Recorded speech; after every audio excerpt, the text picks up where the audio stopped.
हो जाए खतरों से टक्कर। अस्सलाम वालेकुम वंस अगेन। हमने एक चैप्टर ख़त्म किया उन दो चैप्टर्स में से, जिस चैप्टर में ज़रा ख़ासतौर पे टेक्नोलॉजी से रिलेटेड डिस्कशन थी, जो आईकैप का फेवरेट एरिया रहा है। यानी आईकैप या तो एक पेस्टल का एक बड़ा सा सवाल बना देता था, या कई दफ़ा ये टेक्नोलॉजी वाला एरिया यहाँ से कुछ छोटे छोटे सवाल बना रहा होता था। तो जिस जगह टाइम देने की ज़रूरत थी वहाँ टाइम दिया है। अब यहाँ पे भी समझने वाला जो एरिया है वो बड़ा है सोशल का, और उसके बाद पॉलिटिकल और इकोनॉमिक्स के साथ, अगेन वही मैंने आपसे कहा था कि जो हमारे मुल्क में पॉलिटिक्स के साथ हो रहा है और जो इकोनॉमी के साथ हो रहा है, हम वही इस चैप्टर के साथ करेंगे, हम बदला लेंगे। लेकिन सोशल जो है वो समाजी तौर पे जो है ना, वो हमें थोड़ा सा समझने की जरूरत है। बिजनेस को ये समझना है कि उसके इर्द गिर्द का समाज क्या है, लोग सोचते कैसे हैं, खरीदारी कौन करता है, फैमिली स्ट्रक्चर क्या है, मेल फीमेल्स कितने ज़्यादा हैं, नौकरियों पे कौन जाता है, लोग ज़्यादा खर्चा करना चाहते हैं या नहीं, अय्याशी पे पैसे लगाते हैं या नहीं, खानों पे ज़्यादा खर्चना चाहते हैं या नहीं। तो लाहौर में आप महंगा तरीन खाना भी ला के लोगों को बताएंगे, लोग खा लेंगे, क्योंकि लाहौर में बहुत ज़्यादा खाने का शौक है। इनको रात 3 बजे भी जो है अगर कहेंगे कि जी आपको जो है ना वो ये इस जगह पे सहरी मिलेगी और अनलिमिटेड है, तो लोग जो है वहाँ पे पहुँच जाएंगे और वहाँ पे शदीद रश लगा हुआ होगा। तो अगेन जो लाहौर में बिजनेस होगा वो खाने के बारे में बड़े शौक से सोचेगा कि हाँ लाहौर में खाना दे दो तो कुछ ना कुछ लोग खा ही लेंगे। तो ये देखना आपके लिए जरूरी है कि आपके इर्द गिर्द की सोसाइटी किन लोगों पे मुश्तमिल है, उनकी डेमोग्राफी क्या है। डेमोग्राफी का मतलब है कि उनकी तकसीम किस तरह से हुई हुई है, मेल फीमेल कितने हैं, बड़े छोटे कितने हैं, उस शहर के कितने हैं, शहर से बाहर के कितने हैं, अलग अलग इलाकों के कौन कौन से लोग हैं, सोशल क्लास के हिसाब से कम ज्यादा कौन लोग हैं। तो आप अलग अलग तरह से कैटेगरीज बनाते हैं, तो जिसको हम कहते हैं कि आप उस इलाके की डेमोग्राफी के हिसाब से चल रहे हैं। अगर मैं सीए में बात करूं तो सीए में हम डेमोग्राफी देखेंगे कि हमारे पास मेल स्टूडेंट्स कितने हैं, फीमेल कितने हैं, फिजिकल पढ़ने वाले कितने हैं, ऑनलाइन पढ़ने वाले कितने हैं, घर बैठ के ऑनलाइन पढ़ने वाले कितने हैं, लाहौर आने के बाद ऑनलाइन में एडमिशन लेने वाले कितने हैं, फिजिकल पढ़ने वाले कितने हैं, फिजिकल एडमिशन करा के कभी ना पढ़ने वाले कितने हैं, फिजिकल एडमिशन करा के एंड पे ऑनलाइन का पोर्टल मांगने वाले कितने हैं जो लाइब्रेरी यूज करते हैं, कितने नहीं यूज करते, इनकी एजेस क्या हैं, इनकी एफटीएस क्या हैं, इनमें से लाहौर के कितने हैं, लाहौर से बाहर के कितने ने आर्टिकल्स लाहौर में करने हैं, कितने ने आर्टिकल्स के लिए कराची, इस्लामाबाद या किसी और शहर जाना है। तो ये वो जो आपकी पॉपुलेशन की जो डिफरेंट तरीके से तकसीम हुई हुई है ना, इसको हम कहते हैं डेमोग्राफी। तो बिजनेस के लिए बड़ा जरूरी है कि वो देखे कि उसके इर्द गिर्द समाज क्या है, किस तरह से। डेमोग्राफी तो समझ आ गई, समटाइम कल्चरल और सोशल फैक्टर्स भी होते हैं, आपके इर्द गिर्द कल्चर क्या है। फॉर एग्जाम्पल लाहौर में एक बिजनेस बैठा हुआ तो उसे पता होना चाहिए कि वो बसंत एक त्यौहार है जो यहाँ पे बड़े शौक से मनाया जाता है, था कभी लेकिन अब दोबारा से इन्होंने इसको वो इंट्रोड्यूस कर दिया। तो आपको पता होना चाहिए कि ईदों के करीब क्या करना है, चीजें बहुत महंगी कर देनी है, लूट मार मचा देनी है, जैसे मर्जी लोगों से उस वक्त पैसे ले लो, लोग पागल हुए हुए होंगे। शॉपिंग हमने चांद रात को करनी है, तो चांद रात को जो है वो आप 3-4 गुना प्राइस कर दोगे तो मजबूर हुए हुए होंगे, वो ले लेंगे। तो बिजनेस ये करता है ना, बिजनेस साइकी समझता है कि लोग समाज किस तरह से चल रहा है, उस मुल्क में त्यौहार किस तरह से हैं, उस इलाके में त्यौहार किस तरह से हैं, उस इलाके का मौसम किस तरह का है, कपड़े किस तरह के चलेंगे, सीजन कितने आते हैं साल में, किस वक्त लोगों की क्या हैपनिंग होती है, किस सीजन में किस चीज की डिमांड ज्यादा बढ़ जाती है। अब अगर गर्मा गर्म अंडे जो है वो दोपहर में कोई जून में बेचने की कोशिश करे तो वो तो नहीं बिकेगा, लेकिन सर्दी में जनाब वो बड़ा धड़धड़ बिकेंगे। आप सूप लेने जाएंगे तो एक इतना सा हल्का सा थका हुआ सा सूप भी 150 रुपए का होगा, और अगर आपने खुदा ना खास्ता अंडा डलवा लिया तो वो 250 रुपए का हो जाएगा। वो 25 रुपए का अंडा अंदर डलते साथ ही 100 रुपए का हो जाएगा। क्यों? क्योंकि मौसम है, आप दोस्तों के साथ आए हुए हैं और आप वहां खड़े होकर ये नहीं कहना चाहते ये महंगा है, तो आप वहां पे जो है ना वो 250 रुपए देके भी वो सूप पी रहे होंगे, और वो सूप जब वो अंडा डालेंगे तो सूप भी कम डालना पड़ेगा। तो वही सूप जो 150 का था उसमें से थोड़ा सा सूप निकाला और अंडा डाल दिया और 250 रुपए का कर दिया। लेकिन ये अंडा बेचने वाला इसलिए बेच पाया कि उसने अपने समाज को समझा था कि लोग रात में निकलेंगे बाहर, कहेंगे हमने ठंड एंजॉय करनी है, और ठंड एंजॉय करके गर्म चीज़ पीने आएंगे। तो हॉस्टल वाले बच्चे, उनके पास वालिदैन के बहुत सारे पैसे हैं, और वालिदैन ने उन्हें कहा बेटा जाके जैसे जैसे उजाड़ सकते हो उजाड़ो, अब हमसे ख़त्म नहीं हो रहे ये पैसे। तो जो बच्चे को पढ़ने के लिए दिए थे, क्लास तो ऑनलाइन ले ली, तो फिजिकल और ऑनलाइन क्लास की जो दरमियान का डिफरेंस है, अब वो कहाँ लगाएं, सिगरेटें पियेंगे, अय्याशियाँ करेंगे, मस्तियाँ करेंगे। तो ऐसे में हम आपको समझे या ना समझे, लेकिन बाहर खड़ा हुआ चिप्स वाला जरूर समझता है आपको। तो पता ये लगता है कि एक दिन में 70 किलो चिप्स जो है वो बेच जाता है, क्योंकि उसे पता है कि ये बच्चे पढ़ना तो नहीं आए हुए, ये फन टाइम के लिए आए हुए हैं। ये कॉलेज से निकलेंगे, आवाजार हुए होंगे, सीधा मेरे चिप्स के अड्डे पे आएंगे और मैं जितने के भी जो भी चिप्स दे दूंगा ना, जिस भी क्वालिटी के, ये ले लेंगे, क्योंकि इनके पास पैसे हैं और इनको समझ नहीं आ रहा कि हमने उजाड़ना कैसे। तो ये समाजी फैक्टर इंपॉर्टेंट होते हैं हर बिजनेस के लिए। तो एक चिप्स वाले तक को भी पता है कि कौन सी जगह पे खड़े होने से मेरे पास ज्यादा कस्टमर आएंगे, कहाँ कौन से कॉलेज में किस वक्त क्लासें खत्म होती है, उसको ये तक पता होता है कि इस टाइम पे इस कॉलेज में ये बड़ी क्लास खत्म हो रही है, क्योंकि वो नोट कर रहा होता है, पैटर्न्स देख रहा होता है। तो अगर एक बिजनेस अपने इर्द गिर्द के समाज को नहीं देखेगा, सोसाइटी को नहीं देखेगा, उनके जज्बात नहीं सोचेगा, उनके एहसासात नहीं सोचेगा, वो अच्छा बिजनेस थोड़ी कर सकेगा। तो सोशल फैक्टर्स में आपने देखना है अपने इर्द गिर्द की सोसाइटी, उनके फैक्टर्स, उनके सोचने का तरीका। तो यहाँ किताब ने डिफरेंट फैक्टर्स की बात की, आप उनके एटीट्यूड और लाइफस्टाइल देखें। कस्टमर के लाइफस्टाइल या कंज्यूमर के लाइफस्टाइल जो है वो बदल रहे हैं, चीजें चेंज हो रही हैं, लोग अब लेयर पसंद ज्यादा होते जा रहे हैं। तो शायद एक ऐसा पंखा जो रिमोट से चलता है, आज लोग सोच सकते हैं वो वाली चीज बेचने के बारे में। अदरवाइज पंखा लोग बटन से चलाते हैं, लेकिन आज लोग सोचते हैं तो वो चाहेंगे कि लेटे लेटे पंखा स्लो भी हो जाए, लेटे लेटे पंखा तेज भी हो जाए, दिक्कत ना करनी पड़े, और किसी तरह से अगर बटन दबाने से लाइट भी ऑफ हो जाए और बटन दबाने से लाइट ओपन हो जाए तो ये भी बड़ी जबरदस्त बात है। क्योंकि वो रील्स देख देखते थक गए, हाथ सुन हुआ है, उठने का दिल नहीं कर रहा, नींद बहुत जोर की आ रही है, लेकिन लाइट जल रही है। अगर कंबल हटा के लाइट ऑफ करने गए, वापस आके फिर दोबारा रील देखनी पड़ जाएगी, नींद तो उड़ चुकी होगी। तो बिजनेस देखिएगा ना, लोगों के लाइफस्टाइल्स क्या हैं, लोग क्या कर रहे हैं, लोग अपनी जिंदगियों के साथ क्या कर रहे हैं। बिजनेस को इससे कोई परवाह नहीं, अपनी जिंदगियों के साथ क्या कर रहे हैं, वो कहेंगे बहुत अच्छी बात है। तो फिर चाय वाला अगर ये देखेगा कि लोग दोपहर में भी चाय बड़े शौक से पी रहे हैं, तो वो बनाएगा शदीद गर्मी में खौलती दोपहर में चाय बना के पिलाएगा, क्योंकि उसे पता है कि लोग पागल हैं। अब यहाँ बिजनेस सेंस नहीं है, यहाँ सोशल सेंस है कि आपने देखना है आपके इर्द गिर्द की सोसाइटी कैसे बिहेव करती है, चीजों को किस तरह से लेके चलती है। मैं हमेशा से मानता हूँ कि जो हमारी क्लासेज हैं, जब क्लास होती है तो क्लास में बहुत सारी इधर उधर की डिस्कशन भी होती है, हंसी मजाक भी होता है। मैं ही मानता हूँ कि क्लास कट के फाइन ट्यून होकर आपके पास सिर्फ उतना कॉन्टेंट जाना चाहिए जिसमें पढ़ाई की बात हो। हम उतना कंटेंट नियर पियर पे देते हैं। एक तो नियर पियर को हम ऐप के तौर पे यूज करते हैं, और एक नियर पियर नामी पोर्टल जहां पे चीजें पड़ी हुई हैं। मजे की बात है, वहां आया हुआ बच्चा कहता है नहीं ये तो कट हुई हुई वीडियोस है, मुझे तो पूरा सीन देखने क्लास में क्या हुआ था। टीचर की छींकना भी उसने देखना है, क्लास में उल्टी सीधी बातें भी होनी है उसने देखना है, कोई किसी ने जुगत मार दी सारे हंस पड़े उसने भी सुनना है, उसने वो महसूस होना है। क्यों?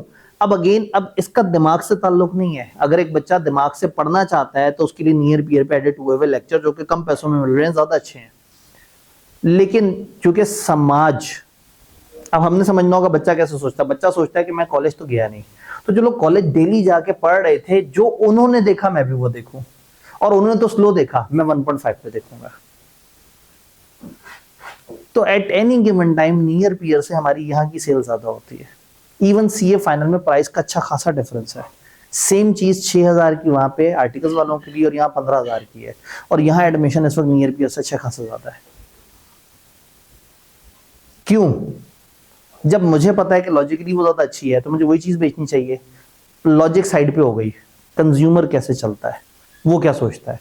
कंज्यूमर कहता नहीं मुझे क्लास वाला एनवायरनमेंट चाहिए, बस मैं उसे देखूं ताकि मुझे फील हो कि मेरे इतने लेक्चर हो गए और इतने लेक्चर पेंडिंग हो गए। तो फिर देखना होगा लोगों को, फिर सोशल और कल्चरल रिस्पॉन्सिवनेस कंपनी को देनी होगी, बिजनेस को देनी होगी कि आपके कल्चर में जो चेंजेस आ रही हैं आप उसके हिसाब से बदलेंगे। तो एक चने लगाने वाले ने भी अगर आज इस वक्त बसंत पे नहीं सोचा पतंगे बेचने का तो उसने बोंगी मारी है। अगर बहुत सारे बिजनेसेस ने अगले 3-4 दिन नहीं चलना और बंद हो जाना है तो वाई नॉट कि वो पतंगे बेच रहे हो। तो होता ये है कि लोग फिर जो है वो, एक जमाना था शब रात पे जो है वो पटाखे वगैरह बड़ा ज्यादा बेच रहे होते थे, तो 14 अगस्त पे अचानक से हर बंदा जो है झंडियों का स्टॉल भी लगा लेता है। तो ये देखना है ना आपके कल्चर में क्या हैपनिंग हो रही है, आप अपने बिजनेस को उस हिसाब से बदलते रहते हैं। तो बिजनेसेस भी समझते हैं मुल्क में मौसम क्या चल रहा है, एड्स उस तरह के आने शुरू हो जाते हैं, लोगों के जज्बात क्या उस तरह के एड्स आना शुरू हो जाते हैं। वैल्यूज और एथिक्स क्या है, आप ये समझना होगा कि आपके यहाँ के लोग कितने एथिकल हैं। फॉर एग्जाम्पल, हर कॉलेज जब ये सोचता है कि बच्चों को हम एक्स्ट्रा ऑप्शन दें, यानी कि एक बच्चा अगर लेक्चर देख रहा है अपने लैपटॉप पे और अगर वो मोबाइल पे देखना चाहे तो वो जाहिर है एक डिफरेंट आईपी एड्रेस होगा, तो क्या हम अपने बच्चों को ये दूसरी इजाजत दें? तो वो पहले देखेंगे बच्चों के एथिक्स कैसे हैं। जब उन्हें पता बच्चों के एथिक्स ये हैं कि वो हमसे 2 आईडीज लेके एक आईडी खुद चलाएंगे, एक आईडी आगे बेच देंगे, तो अगर वो बिजनेस कर रहे हैं तो वो दो आईडीज नहीं देंगे। क्यों? क्योंकि वो अपने कंज्यूमर के वैल्यूज और एथिक्स को समझ चुके हुए हैं। तो एक बिजनेस जब समझेगा कि उसकी सोसाइटी में लोग कितने एथिकल हैं, तो फिर वो अपने सारे कंट्रोल्स, अपने सारे बिजनेस, अपने सारी प्रोडक्ट्स उस तरीके से डेवलप करेगा जो लोगों को सर्व कर सके। तो ये तब देखना जरूरी है कि लोग कितने ज्यादा बाशऊर हैं, कितने अखलाकी इकदार पे हैं, कितनी ईमानदारी करते हैं। जब बिजनेस को समझ आ जाए कि लोग बहुत ईमानदार हैं, तो फिर प्रोडक्ट्स में उस तरह से लेके जाएगा। जब बिजनेस को पता है कि लोगों ने करनी चालबाजी है, चीज ले जाएंगे, 2 दिन बाद आके कहेंगे नहीं नहीं ये तो पसंद नहीं आई, तो फिर वो पॉलिसीज उस तरह की बनाएंगे कि नहीं जी रिफंड नहीं है, शुरू में लिख देंगे नो रिफंड, और इस तरह से करके, क्योंकि उन्हें पता है कि ये जो है जो लोग खरीद रहे हैं उनके अपने एथिक्स सही नहीं है, तो उनके चक्कर में हम अपना बिजनेस नुकसान क्यों करें। Then demography, different age groups की अलग अलग साइकी है। आप अगर एक बिजनेस है तो आपको समझना होगा कि बेबी बूमर की क्या ख्वाहिश है, मिलेनियल्स क्या सोचते हैं, जेन जी क्या सोच रही है, अल्फा वाले किस तरह के लोग हैं, उनका बाइंग पैटर्न अलग है अल्फा का, जेन जी अलग तरीके से चलते हैं, मिलेनियल्स अलग तरीके से सोचते हैं, बेबी बूमर जो हमसे पुराने हैं वो और तरह से चीजों को लेके चल रहे होते हैं। तो हर तरह का जो एज ग्रुप है उसका बाइंग पैटर्न अलग है। जो जितना ज्यादा मैच्योर होगा वो उतना ज्यादा ध्यान से देखेगा और उतने कम पैसे खर्चेगा, बड़ा नाप तोल के वो करेगा। और जो जितना यंग है वो उतना जज्बाती है, उसके हाथ में उतना पैसा नहीं संभलेगा, उसको जल्दी से जल्दी फौरन से कोई ऐड देख के क्लिक करके बस पैसे लौटाने की जल्दी लगी हुई होगी। तो फिर बिजनेसेस ने जब समझ लिया कि सोशल मीडिया पे आने वाले ज्यादातर जेन जी या अल्फा वाले हैं, तो फिर वो एड्स भी उसी तरह से बनाते हैं, लोगों को जज्बाती भी उसी तरह से करते हैं, फिर आपको पेमेंट के तरीके भी वो बताते हैं जो आपकी भी दस्तरस में होते हैं। तो ये समझना होगा कि हम कौन सी एज ग्रुप को डील कर रहे हैं। तो अगर एक बिजनेस एक मुल्क में चल रहा है, उस मुल्क के 70% लोग जो है वो 40 साल से ऊपर के हैं, तो फिर वो अपनी प्रोडक्ट्स उस तरह से बनाएगा जो 40 साल से ज्यादा लोगों के लिए ज्यादा कारआमद होगी। एथनिसिटी और नेशनैलिटी, लोग कौन सी कौमियत के हैं, किस तरह के लोग हैं, किस कौमियत के सामने किस तरह की चीज ज्यादा बिकेगी। तो फॉर एग्जांपल अगर आपके पास अलग अलग मजहब के लोग हैं तो आप हर मजहब के हिसाब से अलग अलग प्रोडक्ट्स दे सकते हैं। आपके पास अलग अलग इलाके के लोग हैं तो आप उनके हिसाब से अलग अलग तरह की प्रोडक्ट्स दे सकते हैं। तो आप देखते हैं फिर लोगों की एथनिसिटी, उनकी लोकेलिटी, उनकी नेशनैलिटी, वो कहाँ है, किस तरह से हैं। तो जैसे दर एग्जाम्पल दिया है कि बिजनेसेस को एथनिक सेंसिटिविटी को समझना होगा। फॉर एग्जाम्पल पाकिस्तान में ऐसा होटल रूम एडवर्टाइज करना जहां पे लस्सी की बोतल रखी हुई हो, गंदा लफ्ज तो नहीं ना बोलना, ठीक, तो वो एक्सेप्टेबल नहीं होगा। अगेन नेकलेस पे अगर जो है वो क्रॉस लगा हुआ, सलीब का निशान हो, तो शायद वो क्रिश्चियन कम्युनिटी के लिए बहुत मजेदार हो, लेकिन मुस्लिम कम्युनिटी उसके लिए बहुत ज्यादा ऑफेंडेड फील करे कि ये आपने इस तरह का हमें क्यों ये चीज वो दे दी। तो इसी तरह से मुख्तलिफ तरह के बुत जो है वो हिंदुओं के लिए शायद बहुत ज्यादा अहमियत रखते हो और शायद एक मुस्लिम जो है उसको उस तरह से ना कंसिडर करे। तो आपको समझना होगा कि लोगों की हसासियत क्या है, लोगों का इलाका क्या है, लोगों का मजहब क्या है, लोगों का ओरिजिन क्या है, उस हिसाब से आप सोचते हैं। फिर एजिंग पॉपुलेशन दुनिया का बहुत बड़ा मसला, ज्यादा एज के लोग ज्यादा इकट्ठे हो गए हैं, कम एज के लोग कम है। जाहिर है कम एज के तो कम ही लोग होने चाहिए ना, ज्यादा एज के ज्यादा होने चाहिए। होता ये था कि पुराने जमाने में बर्थ रेट बहुत ज्यादा होता था, इस वक्त बर्थ रेट बहुत कम है। उस वक्त डेथ रेट कम होता था, इस वक्त डेथ रेट बहुत तेजी से बढ़ गया है। तो पुराने जो है वो ज्यादा पैदा हुए और मरे भी बड़े आहिस्ता आहिस्ता करके, या आहिस्ता आहिस्ता करके मर रहे हैं। नए जो है वो पैदा ही थोड़े से हुए, मर भी तेजी से रहे हैं। छोटी छोटी उम्रों में हार्ट अटैक आ गए, अजीब अजीब सी बीमारियां आ गई, हर वक्त मोबाइल देख देख के जो है वो आंखों में कोई प्रॉब्लम आ गई, कुछ और मसले आ गए, कमर दर्द कर रही है, आसाब जवाब दे रहे हैं, छोटे से बच्चे को जो है वो अजीब तरह के मसले आना शुरू हो गए। तो हुआ ये कि पुराने लोग पैदा ज्यादा हुए मरे कम, और नए लोग पैदा कम हुए मरे ज्यादा। तो at any given time market में पुराने लोग ज्यादा नजर आ रहे हैं। ये तकरीबन दुनिया के हर मुल्क का मसला बना हुआ है, एजिंग पॉपुलेशन के, बड़ी एज के लोग ज्यादा हैं और ये सारे लोगों ने इकट्ठे रिटायर हो जाना है और जेन जी के ऊपर सारा लोड आ जाएगा। और जेन जी तो अपनी मस्तियों में, फिर क्या करेगी ये जेन जी? दुनिया परेशान है। चलो दुनिया तो परेशान है, बिजनेस तो खुश है। उसे समझ आ गया कि पॉपुलेशन के ज्यादा लोग हुए हैं जिनकी जेब भारी है, ज्यादा एज के लोग हैं उनके पास पैसे होंगे, और जो कम एज के लोग हैं कम पैसे होंगे। तो फिर वो फैशन बनाएंगे बड़ों के लिए, चीजें करेंगे बड़ों के लिए। जैसे मैं अक्सर कहता हूँ फिल्में भी बनाते हैं बड़ों के लिए, हीरो भी वही पुराने चल रहे हैं, चाहे पाकिस्तान हो, चाहे इंडिया हो, चाहे हॉलीवुड हो, वही पुराने कैरेक्टर्स डालते हैं मूवी में तो चलते हैं, वरना चलते ही नहीं। फैंटेसी मूवीज भी पुराने दौर की कैरेक्टर्स की चल रही है। स्पाइडरमैन की आज भी मूवी आज हिट हो जाती है, बैटमैन सुपरमैन आज भी हिट हो जाती है। आपके जमाने ने डोरेमोन दिया कैरेक्टर, वरना बैटमैन सुपरमैन स्पाइडरमैन तो मेरे जमाने के कैरेक्टर्स हैं। लेकिन मसला ये है कि दुनिया में मेरे जमाने के लोग भी बहुत ज्यादा हैं और पैसे भी हम लोगों के पास हैं। तो ऐसे में बिजनेसेस मूवी बनाते हुए भी सोचेगा कि भाई मूवी ऐसी हो जो ज्यादा बड़ों में मकबूल हो। तो वो बड़ों के जमानों के हीरो को कास्ट कर रहे हैं तो वो चल रहे हैं, और आज के नए उछलते कूदते हीरो आते हैं वो बड़े कहते हैं यार ये क्या है, ऐसा ऐसे हीरो थोड़ी होता है, हीरो तो जिम्मेदार होना चाहिए। आपको हीरो और तरह का चाहिए, उछलता कूदता सा हो, जिंदगी की फिक्र ना हो, लाओबाली सी तबीयत हो, उसको लोग काम का कहते हो कि काम क्यों, मैं क्यों करूं काम, थोड़ा सा सुस्ती माइल हो, थोड़ा सा देर तक सो के उठता हो, बिस्तर पे लेटे लेटे चाय पीता हो। तो ऐसे हीरो अब हम देखेंगे हम सड़ जाएंगे, हम कहेंगे यार किस किस्म के हीरो आ गए, हम बाइकआउट कर देंगे। तो ये एजिंग पॉपुलेशन की वजह से क्या हुआ, ओल्डर एज के ज्यादा लोग हो गए, जिसकी वजह से बिजनेसेस ने अपने मॉडल्स बदले और उन्होंने अपनी प्रोडक्ट्स को बड़ों को जरा ज्यादा टारगेट करना शुरू कर दिया। तो पाकिस्तान में तो अक्सर मेजॉरिटी यूथ की है। जी आपने इन्होंने कहा जी पाकिस्तान में तो मेजॉरिटी यंगस्टर्स की है, थोड़ी सी गलतफहमी है। ये यंगस्टर्स हैं, अच्छे खासे हैं, लेकिन मेजॉरिटी, हाँ जब हम वोटर्स या उसकी बात कर रहे होते हैं तो फिर हम कहते हैं कि यंगस्टर इतना नया वोटर ऐड हुआ है, तो यंग ऐड हो रहे हैं। लेकिन अगर हम टोटल पॉपुलेशन की ओवरऑल डेमोग्राफिक की बात करें तो इस वक्त भी जो है ना, सिंपल सी बात है, आपने अपनी फैमिली के टोटल लोग देखने हैं, अपने 4-5 दोस्तों की फैमिली के टोटल लोग देखने हैं और हिसाब लगाना उसमें बड़े कितने और बच्चे कितने हैं। तो आपको बड़ा क्लियर कट पता लग जाएगा कि छोटे बड़े कम है और बड़े बहुत ज्यादा है। आसान है ना ये टूल। अच्छा इन्होंने कहा जी हमारी फैमिली में बच्चे जरा ज्यादा है, तो वो अगेन मतलब डिपेंड करता है। मैं ओवरऑल बात कर रहा हूँ कि जब हम एक वेटेड एवरेज निकालते हैं, वही जैसे भाई ने बात की, फिर सैंपल लेना होगा, तो इसका मतलब ये है कि आप अलग अलग तरीके से अलग अलग सैंपल लेंगे और फिर उसके हिसाब से डिसाइड करेंगे। हाँ फॉर एग्जांपल अगर आपकी एक कंबाइंड फैमिली है और आप उठ के लाहौर, फॉर एग्जांपल आपकी एक जो छोटी फैमिली इधर आई हुई है कि आपके वालिदैन और आप लाहौर में है, तो आपको लगता है कि अच्छा हमें 3 भाई हैं, 2 वालिदैन हैं, तो बड़े कम है और छोटे ज्यादा हैं। लेकिन आपकी ये पूरी फैमिली नहीं है। ये पूरी फैमिली में वो जो जिस अबाई घर से आप निकले हैं वहां पे आपके चाचे मामे ताए भी बहुत सारे हैं, और आपके दादा नाना दादी नानी वगैरह उनमें से भी अक्सर हयात हैं। तो जब आप अपनी पूरी फैमिली को टोटल काउंट करें तो फिर आपने देखना है कि इसमें छोटे लोग कितने हैं और बड़े लोग कितने हैं। तो फिर आपको आइडिया होगा कि इस टाइम पे जो बड़े हैं वो थोड़े ज्यादा हैं और छोटे उतने ज्यादा नहीं है। और सिंपल मैथ है ना, पुराने लोग पैदा भी बहुत ज्यादा होते थे,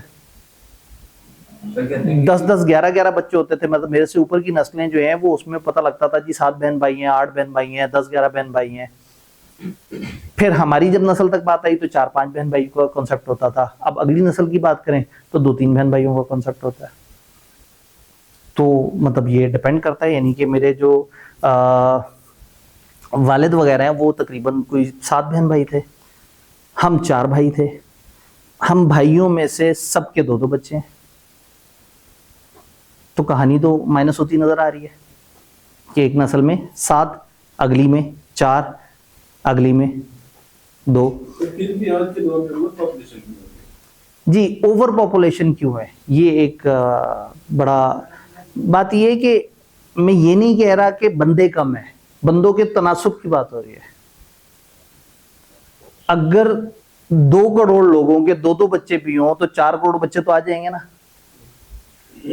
ऐड तो हो रहे हैं, लेकिन हम ये देखेंगे कि रेशियो कितनी है। वो 2 करोड़ लोग थे, उनसे ऊपर एक लेयर थी जो दादा नाना वगैरह वाली लेयर थी, तो 7 करोड़ ये थे और 4 करोड़ बाद में आए। तो ये 4 करोड़ 7 करोड़ में से 4 कम है और 7 ज्यादा है, लेकिन ये 11 तो ज्यादा ही होता है ना। तो ओवर पॉपुलेशन का ताल्लुक इससे नहीं है कि बच्चे रेशियो में ज्यादा हैं या बड़े रेशियो में ज्यादा है, इसका ताल्लुक है कि ओवरऑल ही ज्यादा है। क्योंकि वो ऊपर वाली नस्लें भी ज्यादा थी, वो नीचे बच्चों को कम करने के बाद भी वो ओवरऑल पॉपुलेशन का ट्रेंड तो फिर उसी तरफ जाता है। तो पॉपुलेशन ज्यादा है लेकिन इसके अंदर मिक्सिंग का इस तरह से मामला है। फिर क्या होगा, शहरों में तनासुब और होगा, गांव में तनासुब और होगा।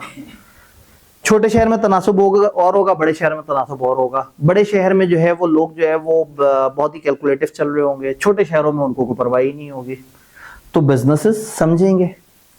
फिर आपकी जो डेमोग्राफिक चेंज के ऊपर गवर्नमेंट की पॉलिसी है बड़ी इंपॉर्टेंट होती है। गवर्नमेंट कई दफा चाह रही होती है कि चीजों को कंट्रोल किया जाए और मुख्तलिफ मुल्क मुख्तलिफ तरह की पाबंदियां लगाते हैं। जैसे मशहूर जमाना पाबंदी चाइना की, जिसमें एक बच्चे से ऊपर जब दूसरा बच्चा होगा तो आपको इतना ह्यूज टैक्स पड़ता है कि वहां पे दूसरा बच्चा बहुत ही अमीर कबीर लोग सोच सकते हैं।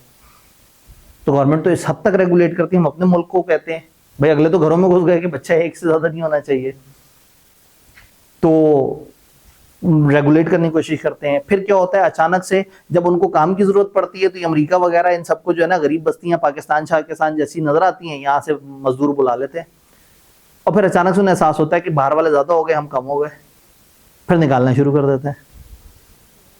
तो कनाडा में पाकिस्तानी इंडियन इतने चले गए कि कनाडा के अपने लोग कम पड़ गए। तो कनाडा में अब लोग चैलेंज करके निकलते हैं कि जी मैं 1 घंटे तक फिरता रहूंगा, कोई ऐसी जगह जहाँ पे एक बंदे को उर्दू ना आती हो, वो मिलती नहीं। क्योंकि जिस भी जगह जाए वहां जितने भी लोग हैं उनमें से किसी ना किसी को उर्दू जरूर आती है, उर्दू हिंदी व्हाट्सएवर। तो अब क्या होगा, फिर बिजनेसेस जो है वो ये सोचेंगे कि जब मेरे मुल्क में इतनी देशों के लोग मौजूद हैं तो वाई सिर्फ अंग्रेजों के लिए कपड़े क्यों बनाए जाए। तो फिर कनाडा में देसी खानों के रेस्टोरेंट मिल जाएंगे, कनाडा में पाकिस्तानी बुटीक्स मिल जाएंगे, पाकिस्तानी ब्रांड्स मिल जाएंगे, क्योंकि वहां एक अच्छी खासी पॉपुलेशन उनकी है। तो मजे की बात है कि फिर दुख उन लोगों को होता है, उनका अपना कल्चर खत्म हो जाता है। उनके अपने बच्चे वंदे मातरम और पाकिस्तान जिंदाबाद के नारे लगाते फिर रहे होते हो, कहते हैं यार ये कौन लोग आ गए, इन्होंने हमारा कल्चर भी सारा तबाह कर दिया है। फिर उन अंग्रेजों को भी पाकिस्तानी खाने इंडियन खाने अच्छे लगना शुरू हो जाते हैं। तो अल्टीमेटली उसके बाद कल्चर इतना हाइब्रिड हो जाता है कि वो बेचारों की अपनी जो कौमियत है वो तो बिल्कुल तबाह हो जाती है। तो फिर इस तरह के मसले आते हैं। जो माइग्रेटेड और इमिग्रेंट पॉपुलेशन है ये वाला काम करते हैं, और ऊपर से अंग्रेज चल रहे होते हैं अपने नॉर्मल पेस पे। इधर से देसी जाते हैं तो ये कहते हैं जो नया बच्चा इधर पैदा होगा वो यहाँ का नेशनल होगा, तो वो धड़ाधड़ बच्चे पैदा करते हैं। अंग्रेजों को ये टेंशन ही नहीं होती, क्योंकि अंग्रेज तो नॉर्मल अपने हिसाब से सोच रहे होते हैं। इनको होता है कि बस जितने बच्चे बाहर पैदा हो गए उतनों को बाहर का वो मिल जाएगी, नेशनैलिटी मिल जाएगी, उतना अच्छा है। तो होता ही है कि वहां पे इस टाइम पे बहुत सारे मुल्कों में देसियों की तादाद बढ़ चुकी हुई है। इवन दुबई 76 लाख का मुल्क है, दुबई के असल लोग 20 लाख से भी कम है।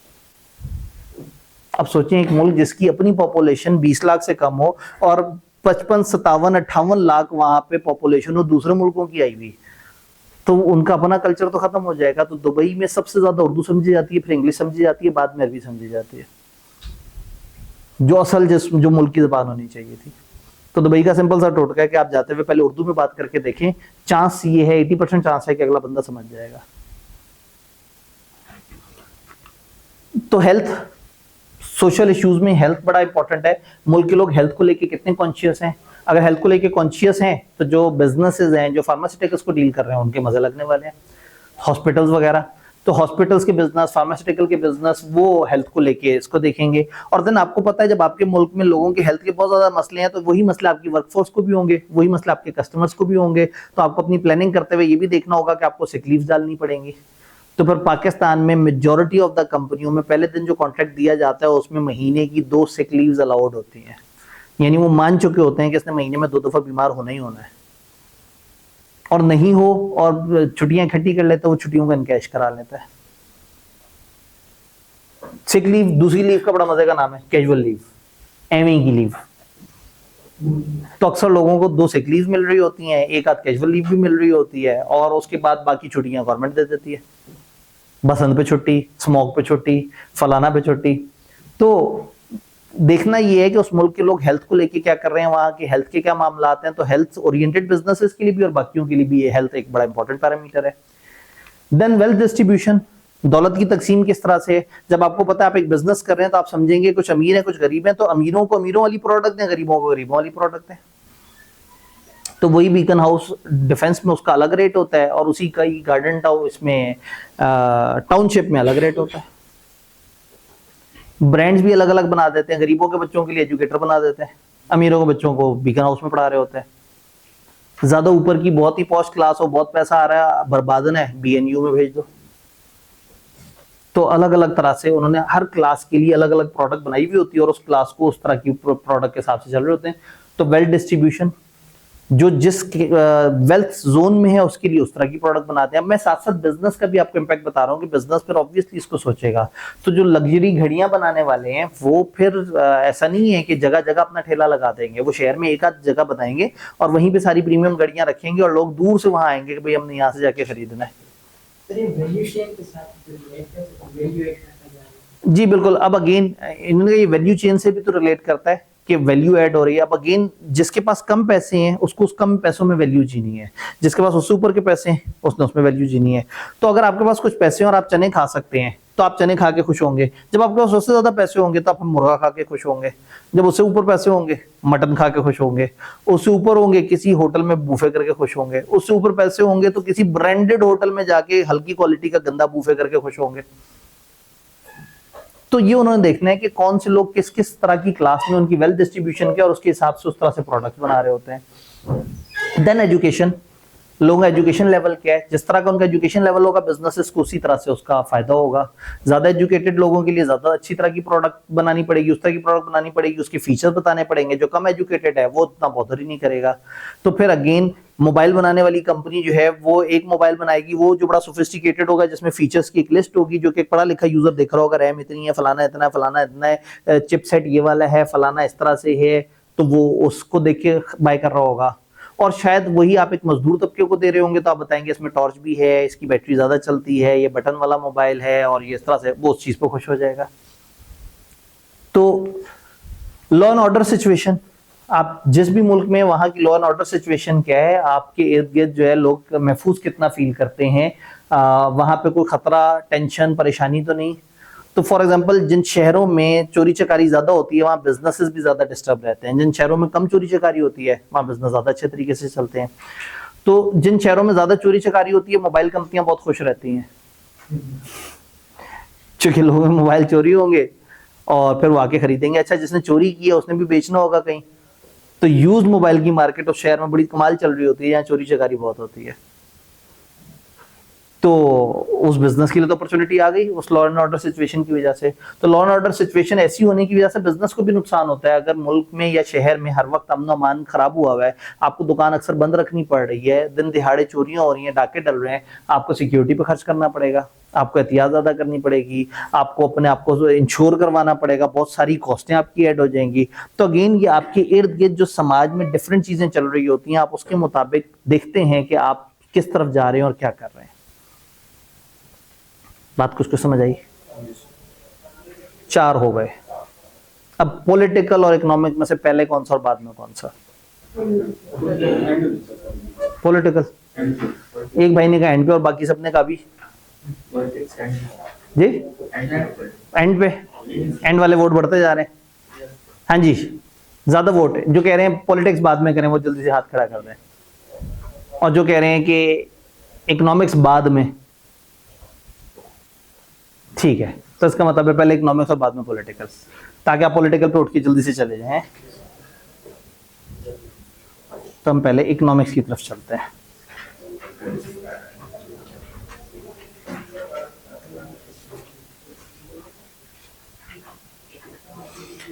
इकोनॉमी और बिजनेस पर्सपेक्टिव, इकोनॉमिक्स का बिजनेस से क्या ताल्लुक है?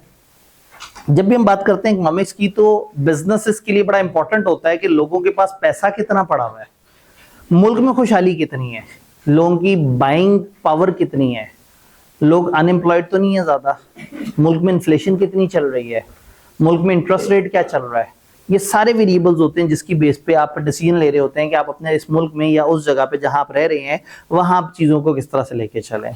तो यहाँ पे अब किताब जो है ना, बजाय ये बताने के लिए कि इकोनॉमिक्स का बिजनेस से क्या ताल्लुक है, इकोनॉमिक्स समझाना शुरू हो जाती है।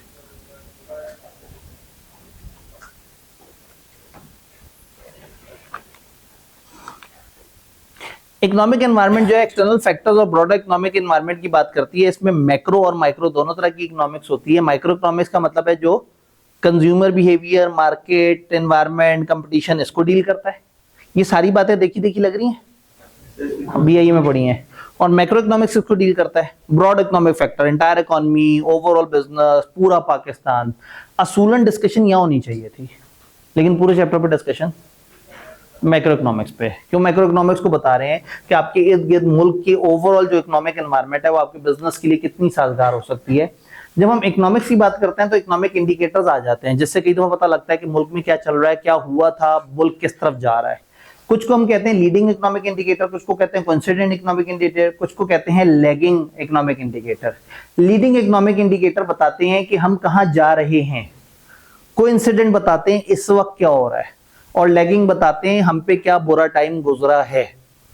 तो हम इस वक्त कहां जा रहे हैं, फ्यूचर किस तरफ जा रहा है, स्टॉक मार्केट के रिटर्न से नजर आता है। लोग धड़ाधड़ स्टॉक मार्केट्स में इन्वेस्ट कर रहे हैं, वहां से लोगों को फायदे हो रहे हैं, तो नजर आता है कि लोग मार्केट में पैसा लगा रहे हैं, मुल्क जरा थोड़ा आगे की तरफ जा रहा है। तो अक्सर इसी तरह से जब नून लीग ने साबित करना होता है कि देखें जी हम तो मुल्क अच्छा चला रहे हैं, वो कहते हैं देखो जी स्टॉक एक्सचेंज कहां पहुंच गई।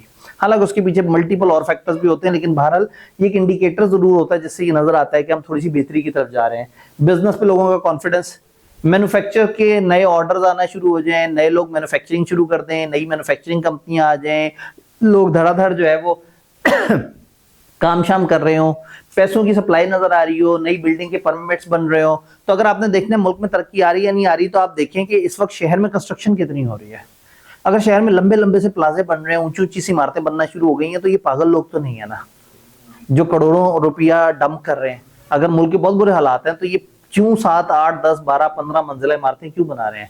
इसका मतलब है कि दे आर सीइंग कि मुल्क अच्छी डायरेक्शन में जा रहा है। तो ये वो इंडिकेटर्स होते हैं जो कि थोड़ा सा दिखाते हैं कि मुल्क किस डायरेक्शन में जा रहा है। फिर कोइंसिडेंट, इस वक्त मुल्क की क्या सिचुएशन है, जीडीपी से पता लगता है जी हमारी ग्रॉस डोमेस्टिक प्रोडक्ट इतनी इतनी, हमारी टोटल आउटपुट है इतना, हमारी टोटल रेवेन्यूज है, कितने लोग एम्प्लॉयमेंट में, इस वक्त इंडस्ट्रियां प्रोडक्शन कितनी कर रही हैं, इस वक्त लोगों की इनकम्स कैसी हैं, इस वक्त मैन्युफैक्चरिंग और ट्रेड की सेल्स कितनी है। तो कुछ इस तरह के इंडिकेटर होते हैं जिनको कोइंसिडेंट कहते हैं कि आज क्या चल रहा है। और कुछ होते हैं कि जो बता रहे होते हैं कि हाँ जी अब हम यहाँ पे पहुंचे हैं, तो ओवरऑल चीजें किस तरह से चलती है। इन्फ्लेशन, तो इन्फ्लेशन आज का इंडिकेटर नहीं है, फ्यूचर का इंडिकेटर नहीं। इन्फ्लेशन का मतलब है पीछे आपके ऊपर कोई बुरा वक्त गुजरा है। अनएम्प्लॉयमेंट एक दिन क्रिएट नहीं हो जाती अचानक से, 3, 4, 5, 10 साल खराब गुजरे हो तो अनएम्प्लॉयमेंट का लेवल बढ़ चुका होता है। इंटरेस्ट रेट्स पीछे से चले आ रहे होते हैं।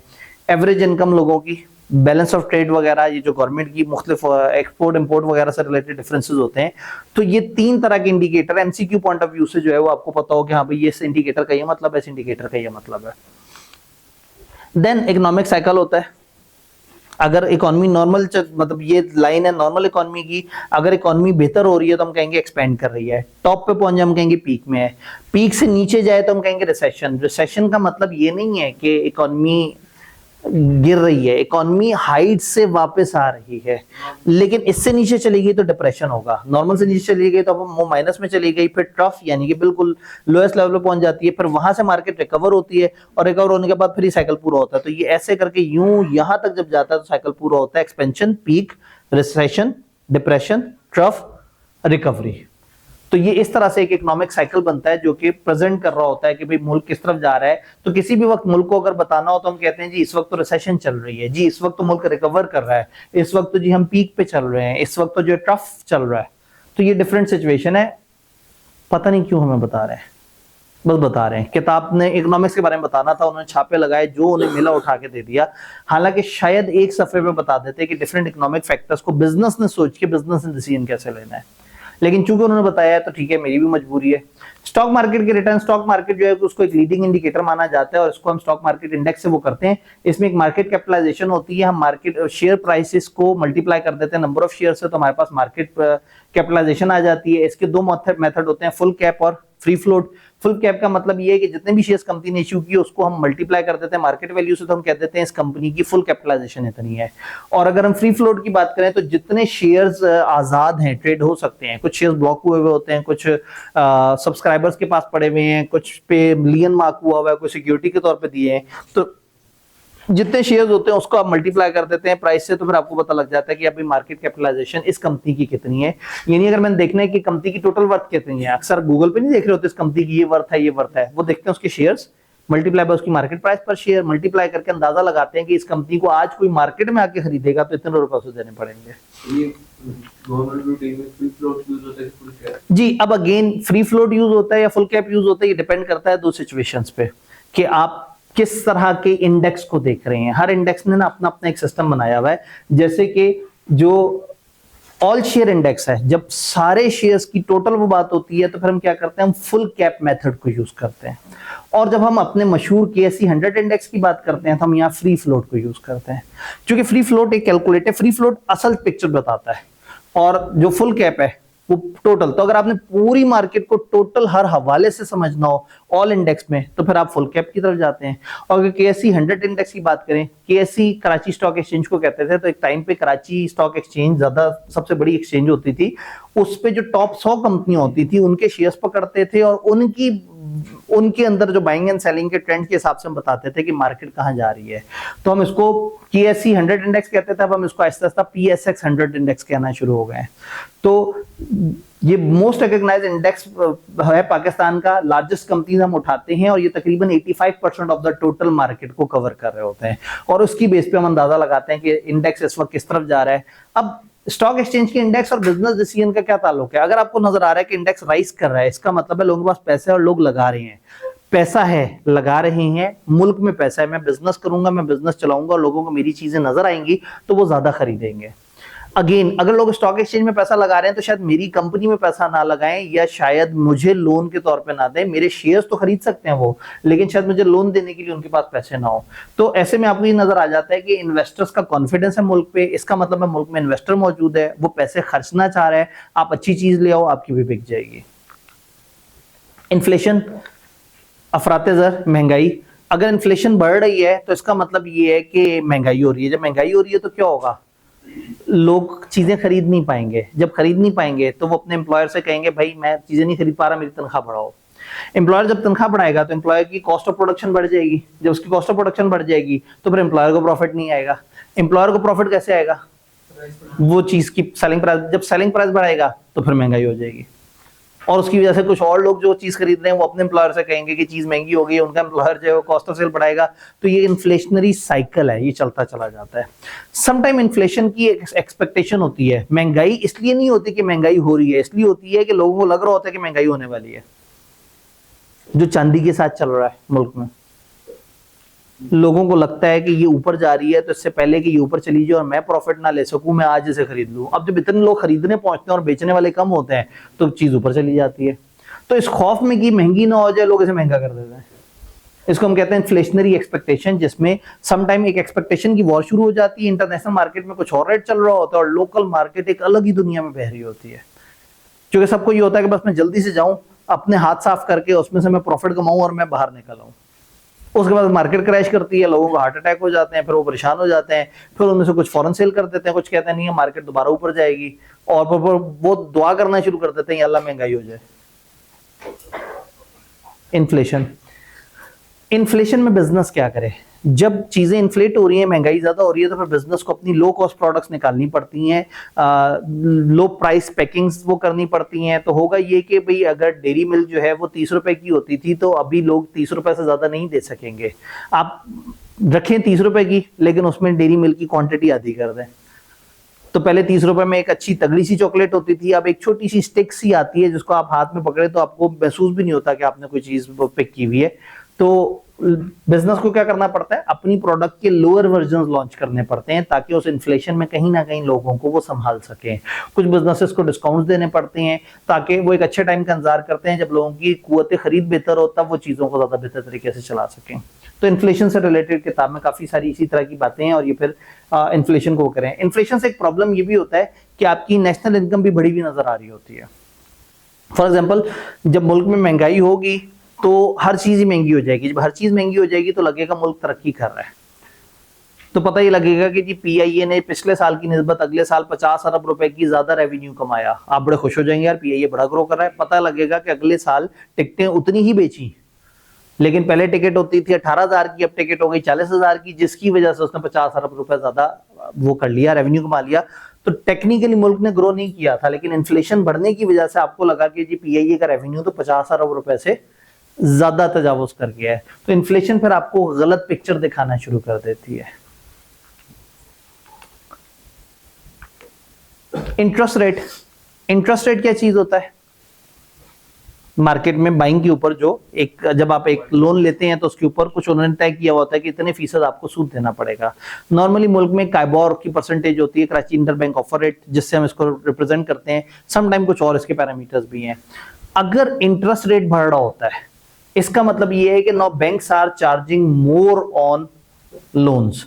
जब वो लोन्स पे ज्यादा चार्ज करेंगे तो डिपॉजिट होल्डर्स को भी ज्यादा पैसे देंगे।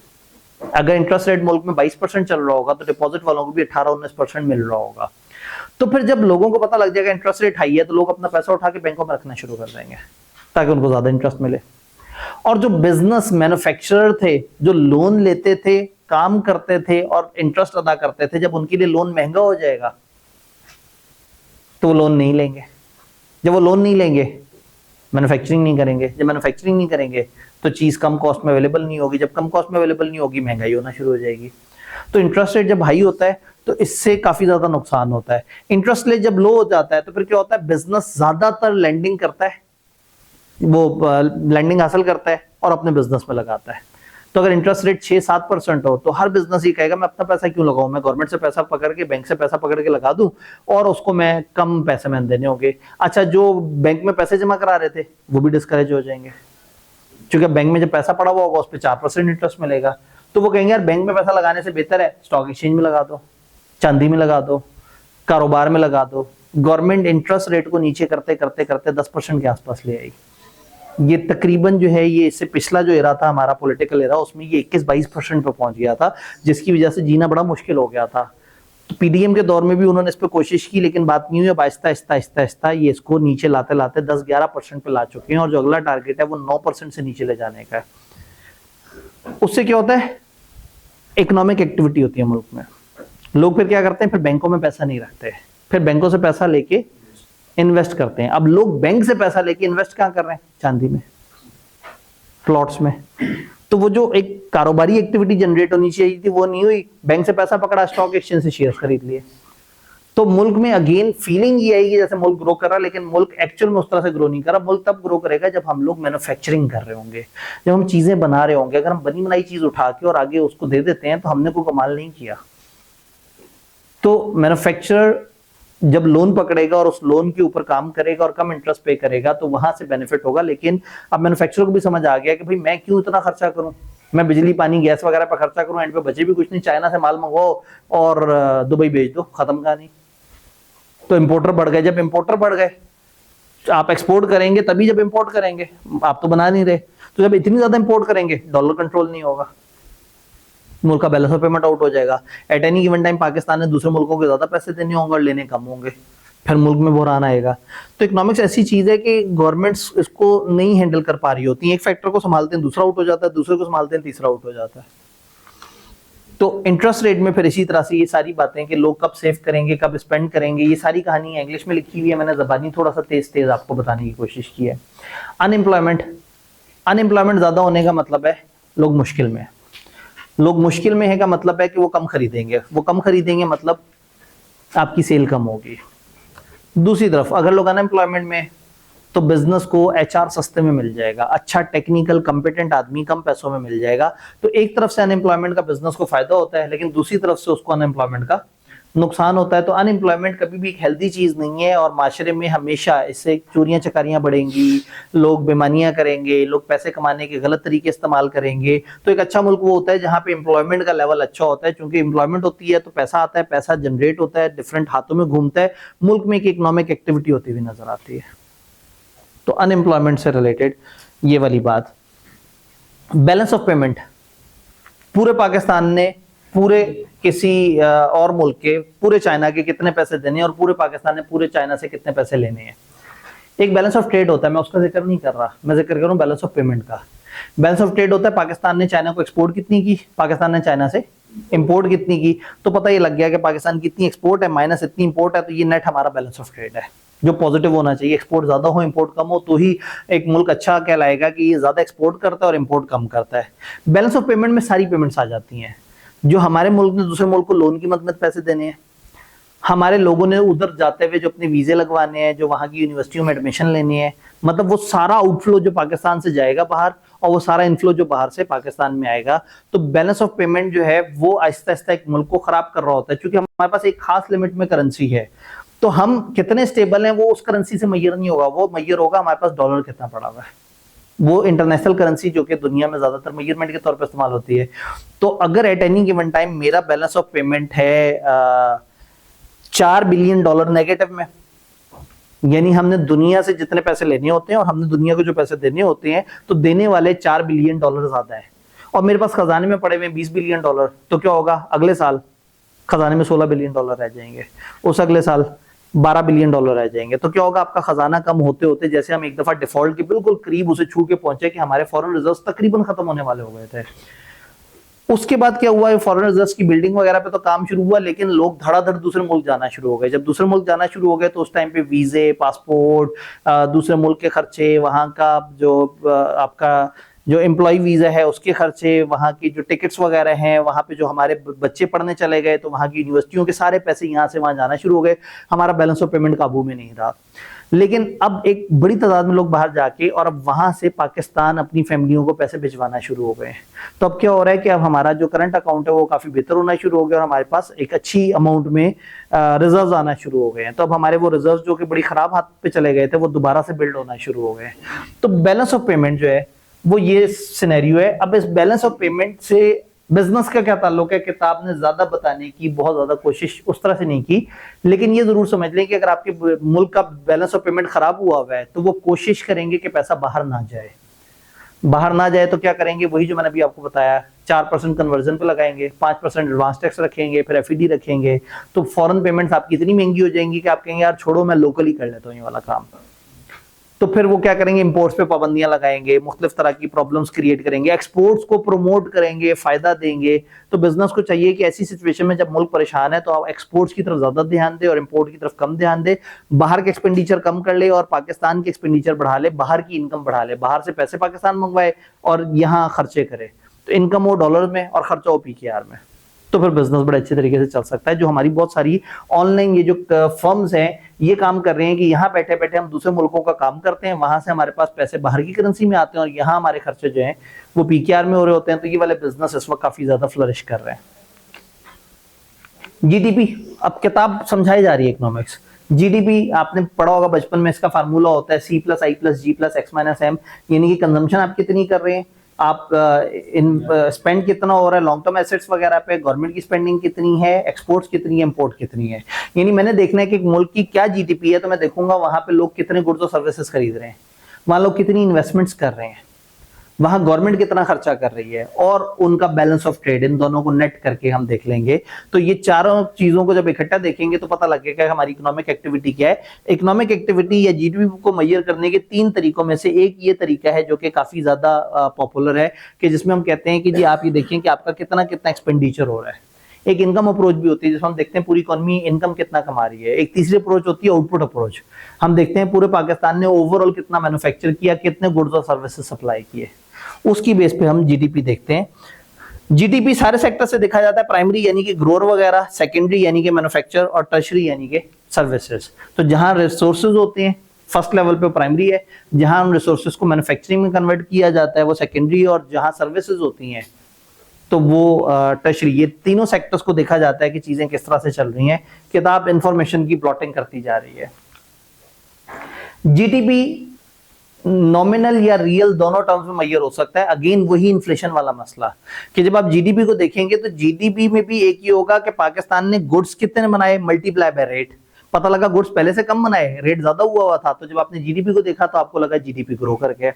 तो यहाँ पे भी वही वाला मसला होता है कि एक जीडीपी फिर आपको रियल नजर आता है और एक नॉमिनल नजर आता है, एक में एडजस्टमेंट हुई भी होती है, एक में एडजस्टमेंट नहीं हुई भी होती। तो उस वजह से भी डिसीजन मेकिंग लोगों को मुतासर होती है। तो लगता है कि मुल्क ग्रो कर रहा है जबकि मुल्क नीचे की तरफ जा रहा होता है। इस पोर्शन में ये टेबल आपको हेल्प कर सकता है। मैंने क्या किया है, यहाँ पे higher unemployment, lower unemployment, interest in rate, decrease in rate, increase value of rupee, decrease value of rupee के हिसाब से कंज्यूमर्स कैसे सोचते हैं और बिजनेसेस को क्या सोचना चाहिए। ये एक टेबल सा बना दिया जिससे एक मोटी मोटी सी स्ट्रेटेजी सम अप हो जाती है। हायर अनएम्प्लॉयमेंट है तो लोग कम खर्चेंगे क्योंकि कम लोग अर्न कर रहे हैं, तो बिजनेस को अपनी प्राइसेस कम करनी होगी ताकि लोग बाय करें। लोअर अनएम्प्लॉयमेंट है तो इंक्रीज करेंगे अपनी स्पेंडिंग, क्योंकि ज्यादातर लोग काम कर रहे होंगे तो लोग ज्यादा स्पेंड करेंगे। ऐसे में आप अपनी प्राइसेस बढ़ा सकते हैं और ज्यादा प्रॉफिट्स कमा सकते हैं। इंटरेस्ट रेट बढ़ चुका हुआ है तो लोग कम स्पेंड करेंगे, क्योंकि अब वो सेव करने में जरा ज्यादा इंटरेस्टेड होंगे। तो आप क्या करें, अपनी प्रोडक्ट साइज वगैरह को श्रिंक कर दें, प्राइस को अनचेंज करें। जैसे श्रिंकफ्लेशन की मैंने कहा, वो डेयरी मिल्क जो है वो पतली दुबली होगी भी अभी भी 30 रुपए की, या मशहूर जमाना वो कोकोमो में से जो है वो कितने वो निकलते हैं, कोकोमो के वो गोले, वो उससे हैं अभी तो 10 में 4-5 निकल जाते हैं। इनके अभी 4-5 निकल आते हैं। तो एक जमाने में शायद 5 निकलते थे, फिर लोगों ने हिसाब लगाना शुरू किया कि अब इसमें से 4 निकलते हैं, फिर कुछ लोगों ने बीच में कहा इसमें से 3 भी निकलते हैं।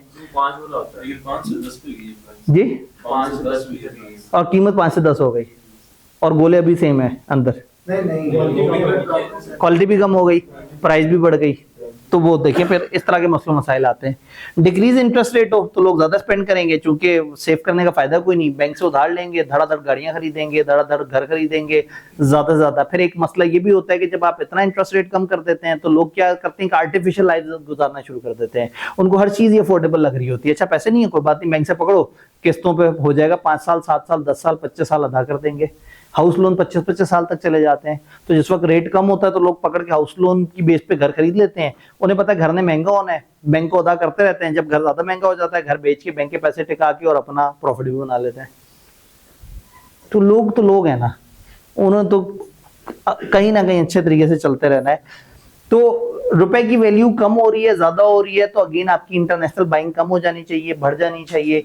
अगर आपकी रुपए की वैल्यू बढ़ रही है तो लोग इंपोर्ट्स पे ज्यादा काम करेंगे, क्योंकि अब इंपोर्ट सस्ती हो जाएंगी। रुपए की वैल्यू बढ़ने का मतलब है डॉलर अगर कम हो रहा हो, डॉलर अगर कम हो रहा होगा तो लोग इंपोर्ट ज्यादा करेंगे। तो ऐसे में फिर आप क्या करेंगे, आप नई डोमेस्टिक मार्केट्स पे काम करेंगे और जो है वो आप नए कस्टमर्स को अट्रैक्ट करेंगे, क्योंकि लोग आपके पास तो नहीं आ रहे, अब तो लोग बाहर से सीधा सीधा मंगवा लिया करेंगे। और अगर रिवर्स हो रहा है तो लोग इंपोर्ट्स पे कम वो करेंगे, वो एक्सपेंसिव हो जाएंगी। तो अब आप जो है, जब डॉलर का रेट बढ़ा है तो अब आप लोकल को मत सप्लाई करें, आप बाहर वालों को सप्लाई करना शुरू कर दें, क्योंकि अगर डॉलर का रेट बढ़ गया है तो आपको एक्सपोर्ट करने में ज्यादा फायदा होगा। तो ये बिजनेस की स्ट्रेटेजी दी हुई है वहां पे कि कौन कौन से इकोनॉमिक चेंज की वजह से बिजनेस को क्या करना चाहिए। एंड पे फाइनली हम जाते हैं अपनी पॉलिटिक्स पे।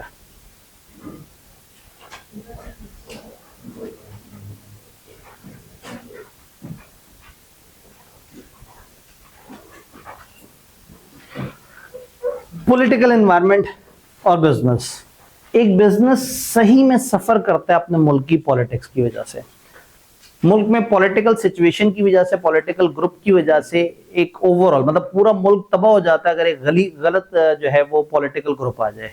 अगर पॉलिसीज गलत होंगी पॉलिटिकल ग्रुप की तो पूरे के पूरे मुल्क के लोग जो है ना वो बहुत बुरी तरह से मुश्किल में आएंगे, क्या कंज्यूमर, क्या सप्लायर, क्या बिजनेसेस। तो बिजनेस को ये जानना बड़ा जरूरी है कि पॉलिटिक्स में क्या चल रहा है, मुल्क में इस वक्त कौन से लोग हुकूमत कर रहे हैं और उन लोगों की पॉलिसीज बिजनेस फ्रेंडली हैं या बिजनेसेस के अगेंस्ट आ रहे हैं। तो फिर आप उस हिसाब से अपनी पॉलिसीज बनाते हैं और आप सोचते हैं कि अगर मुल्क में इस तरह के लोग हुकूमत कर रहे हैं तो मुझे ये एहतियात करनी है, मुल्क में अगर इस तरह के लोग हुकूमत करें तो ये एहतियात करनी है। बट किताब तो अलग दुनिया में चल रही है ना। उसने कहा पॉलिटिक्स एक लफ्ज है, ये बड़ा कमाल चीज है, कंसंट्रेटेड एक्सप्रेशन ऑफ इकोनॉमिक्स है, ये एक डिस्टिंक्टिव फॉर्म ऑफ रूल है, people act together through institutionalised procedure. किताब पॉलिटिक्स की डेफिनेशन दे रही है, मतलब वो हमें छोड़ के अपनी दुनिया में बह रही है कि आओ मैं तुम्हें पॉलिटिक्स समझाऊं, पॉलिटिक्स क्या होता है।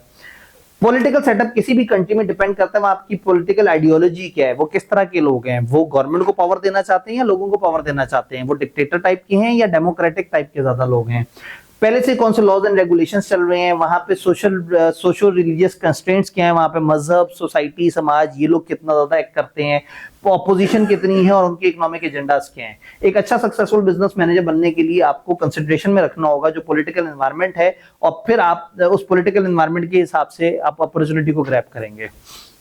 फॉर एग्जाम्पल कुछ लोगों ने देखा कि ये नून लीग वाले आए हैं, ये जब लास्ट टाइम भी थे तो इन्होंने क्या किया था, ये कह रहे थे कि जी हम सोलर वगैरह लेके आएंगे और हम ज्यादा से ज्यादा इसके ऊपर काम करेंगे। तो जैसे अब ये दोबारा गवर्नमेंट में आए तो बहुत सारे लोगों ने ये गेम समझ ली कि अब सोलर पे दोबारा बाहर आएगी, अच्छे टाइम से सोलर बनाने वाली कंपनी बना दी इन्होंने, आते साथ ही उसकी इंपोर्ट्स वगैरह इंपोर्ट्स की ड्यूटियां खत्म कर दी, लोगों को फुल प्रमोट किया कि बाहर से इंपोर्ट करो, उसका सेल्स टैक्स माफ कर दिया, उसकी इंपोर्ट ड्यूटीज वगैरह चीजें खत्म कर दी। तो क्या हुआ, अचानक से 250-300 नए बिजनेसेस बन गए जो धड़ाधड़ सोलर बाहर से बल्क में मंगवाना शुरू कर गए और लोगों को बेचना शुरू हो गए। अब अगेन बहुत अक्लमंद वो शुरू वाले बिजनेसेस होंगे जिन्होंने इनको आते साथ ही सोच लिया कि ये आए हैं, दोबारा से सोलर की बात होगी। तो उन्होंने उसके ऊपर वो करना शुरू कर दिया। अब जब सोलर बहुत ज्यादा हो गया और अब ये परेशान होना शुरू हो गए कि अब तो हमारा जो अपना वापडा वाला सिस्टम है वो हमारे लिए मुश्किल में आ रहा है, अब क्या हो। और सोलर को अगर मना कर दें तो इनकी आइडियोलॉजी के खिलाफ, तो फिर उन्होंने एक नई स्कीम लगाई। इन्होंने कहा जी सोलर पाकिस्तान में मैन्युफैक्चर करें, और जो मैन्युफैक्चर करेगा उसको जो रॉ मटेरियल बाहर से मंगवाना उस पर ड्यूटी खत्म और फलाना, लेकिन सोलर की इंपोर्ट पे ड्यूटी है। अब बैलेंस ऑफ पेमेंट बेहतर करना था। तो अब क्या हुआ, अब जो इस पॉलिटिकल आइडियोलॉजी को साथ साथ मॉनिटर कर रहा है कि ये क्या कर रहे हैं वो क्या कर रहे हैं, और वो अपने बिजनेस मॉडल को उस तरह से चेंज कर रहा है। तो आज इस वक्त जो ये सोचेगा कि मैं सोलर की मैन्युफैक्चरिंग करूं आज से 5-6 साल बाद, वो बहुत ज्यादा कमा रहा होगा, क्योंकि उसने गवर्नमेंट को समझ लिया होगा कि गवर्नमेंट अब चाहती है कि लोग बाहर से इंपोर्ट ना करें और पाकिस्तान में बनाया जाए, और पाकिस्तान में बहुत सारी टैक्स हेवन्स बेनिफिट्स देने के लिए गवर्नमेंट तैयार है। तो ये बड़ा जरूरी होता है कि आप अपनी पॉलिटिकल आइडियोलॉजी को समझें कि मुल्क में जो हुकूमत रूल कर रही है वो किस तरह से सोचती है पॉलिटिकली। पॉलिटिकल फैक्टर्स बिजनेस को कैसे अफेक्ट कर सकते हैं, गवर्नमेंट की स्पेंडिंग, गवर्नमेंट कितना स्पेंड कर रही है, लोगों को कितना बेनिफिट दे रही है, हेल्थ पे कितना काम कर रही है, एजुकेशन पे कितना काम कर रही है, इन सारी चीजों से लोगों को फर्क पड़ता है। कुछ जगह सब्सिडीज मिल जाती हैं, कुछ जगह आपको बेनिफिट्स मिल जाते हैं, कुछ जगह फेवर्स मिल जाती हैं। फिर टैक्सेशन, गवर्नमेंट के लोग टैक्स लेने में कितने सीरियस हैं, कौन से सेगमेंट में कौन से डिपार्टमेंट में कितना टैक्स लेना चाह रहे हैं, चीजों को कैसे लेके चल रहे हैं, ये चीज बड़ी इंपॉर्टेंट हो जाती है। गवर्नमेंट की इकोनॉमिक पॉलिसीज क्या है, उससे आपको पता लगता है कि आपकी क्या डायरेक्शन होगी। गवर्नमेंट लेबर पे क्या लॉज लेके आ रही है, आपके लिए लेबर से काम करवाना आसान हुआ है, मुश्किल हुआ है, मिनिमम वेज वगैरह के ऊपर क्या वो सोच रहे हैं, वो मजदूरों के इस्तेहसाल को बचाना चाह रहे हैं या नहीं बचाना चाह रहे हैं, इस चीज से आपके बिजनेस के डिसीजन। फिर उनके इंटरनेशनल रिलेशंस क्या है। अब अगर आपकी पॉलिटिकल गवर्नमेंट आते साथ ही जो है वो चाइना से झगड़ा करके बैठ जाए, तो इसका मतलब है आपके मुल्क का अच्छा खासा बिजनेस का नुकसान हो जाएगा। आपका मुल्क बहुत सारा कुछ चाइना से इंपोर्ट कर रहा है, बिल्कुल ही हमारे पड़ोस का मुल्क है। तो अगर हमारे मुल्क की पॉलिसी हो कि नहीं हमने अपने आप को मजबूत करना है, चाइना से हमने जो है ना सींग बसा लिए, तो अल्टीमेटली आपको समझ आ जाएगा कि भाई मुल्क किस तरफ जा रहा है, अब मैंने क्या करना है, मैंने किस तरह से चीजों को लेके चलना है। जब बिजनेस और गवर्नमेंट अब आपस में इंटरेक्ट करते हैं तो ये बड़ी मजेदार सी बात होती है। बिजनेस तो बिजनेस है, इसका गवर्नमेंट से क्या ताल्लुक, बिजनेस का गवर्नमेंट से क्या ताल्लुक। पॉलिसीज गवर्नमेंट बना रही है, तो अगर अच्छी पॉलिसी बनाएगी तो बिजनेस को फायदा होगा। लेकिन बिजनेस का वैसे तो गवर्नमेंट से कोई ताल्लुक नहीं है, लेकिन गवर्नमेंट किसकी होती है, इंसानों की। इंसान इलेक्शन लड़ते हैं, इलेक्शन लड़ने के लिए उन्हें पैसे चाहिए होते हैं, पैसे उनके पास होते नहीं है, पैसे होते हैं बिजनेस वालों के पास। बिजनेस वाले कहते हैं हम तुम्हें पैसे देंगे, फिर जब तुम इलेक्शन में कामयाब हो गए होगे तो तुम पॉलिसीज वो बनाओगे जो हम कहेंगे, फिर हमें सपोर्ट करोगे, फिर तुम हमारे साथ चलोगे।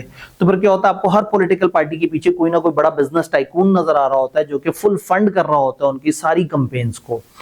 और उसके बाद क्या होता है, जब वो कंपेन्स के बाद उनको किसी खास जगह पे पहुंचा देता है तो फिर आके फिर वो अपना कट मांगता है कि हाँ भाई मैंने 200 अरब रुपया तुम पे लगाया था, अब कम से कम मुझे 700 अरब का तुम फायदा दोगे तो बात बनेगी। आप फिर उन्हें 700 अरब का फायदा देते हैं। फिर क्या होता है, वो कहते हैं और फायदा चाहिए, आप कहते हैं यार बस अब बहुत हो गया काम, वो कहते हैं बस तुम गंदे हो, वो कहते हैं तुम भी गंदे हो, और अचानक से पता लग जाता है जी अब जहांगीर तरीन काम से कोई ताल्लुक नहीं है, घटिया आदमी है, ये गलत है। इलेक्शन में जब जरूरत थी तो ठीक है हो गया, उसके बाद 700 अरब की ट्रांजैक्शन में उसे बेनिफिट भी दे दिया, अब और क्या जान लेगा।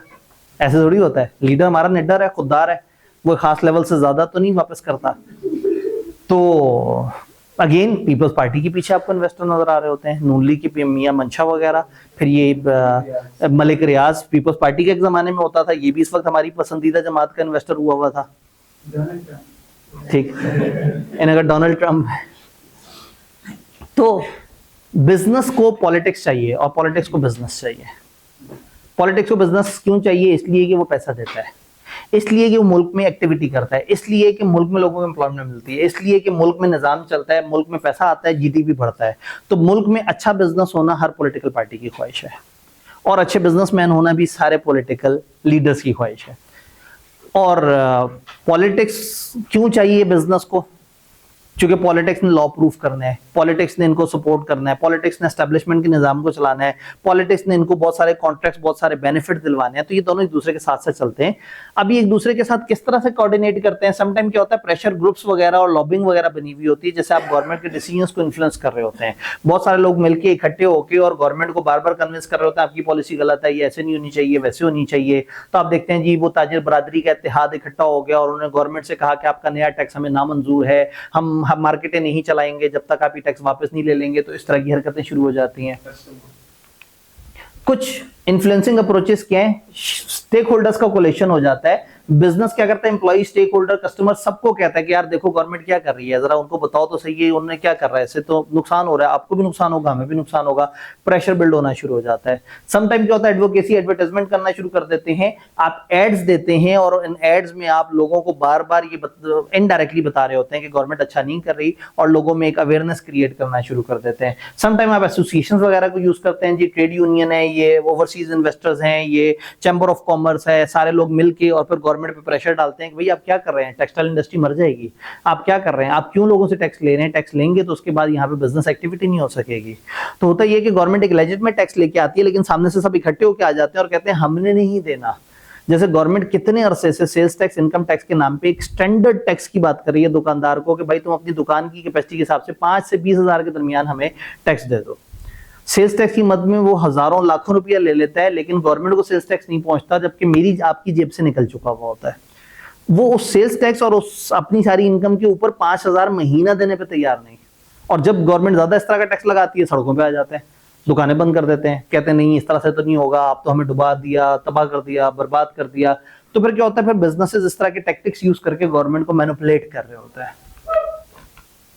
पॉलिटिकल एनवायरनमेंट को कई दफा मैनेज करने के लिए आपका एक पब्लिक अफेयर्स डिपार्टमेंट भी होता है। आप बड़ी बड़ी कंपनियों के पब्लिक अफेयर का विंग होता है जो मीडिया पे आके बताते हैं, आप कुछ आइडिया दे रहे होते हैं कि जी हमारी ये पॉलिसी थी, हमने ये किया। तो कई दफा कुछ बड़ी कंपनियां मशहूर होती हैं, फॉर एग्जांपल अगर आप वो कहेंगे जी निषाद ग्रुप ने फलाना वो कर दिया, तो शायद निषाद ग्रुप का कोई बंदा आके प्रेस कॉन्फ्रेंस करके बताएगा नहीं जी हमारा इस तरह से मामला नहीं है। तो कभी मलिक रियाज की आपको प्रेस कॉन्फ्रेंस मिलेगी जो कहेगा कि भाई जो है ना वो मैं अभी भी आप सबका साथ देने के लिए तैयार हूँ, कुछ फाइन शाइन लेके मुझे माफ कर दो लेकिन बस मुझे अपने साथ रखो। ये पके हुए उन्होंने कहा नहीं अब नहीं छोड़ना। तो फिर कोई बात नहीं, वो दूसरे मुल्क चला गया, उसने वहां पे जाके सोसाइटी वगैरह शुरू कर दी। तो होता ये है कि कई दफा इनके डिपार्टमेंट्स होते हैं, कई दफा इनके कुछ ऑफिसर्स होते हैं जिनका सिर्फ एक ही काम होता है, वो अक्सर बिजनेसमैन से मिलते हैं, उनको गिफ्ट देते हैं, उनके साथ टाइम स्पेंड करते हैं, कॉफी पीते हैं, उनको कुछ अच्छे अच्छे लालच देते हैं और बना के रखते हैं ताकि कल को जब जरूरत पड़े उससे रब्ता करेंगे जी आप तो अपने हैं, आपके होते हुए हमारे साथ इतना बुरा हो रहा है।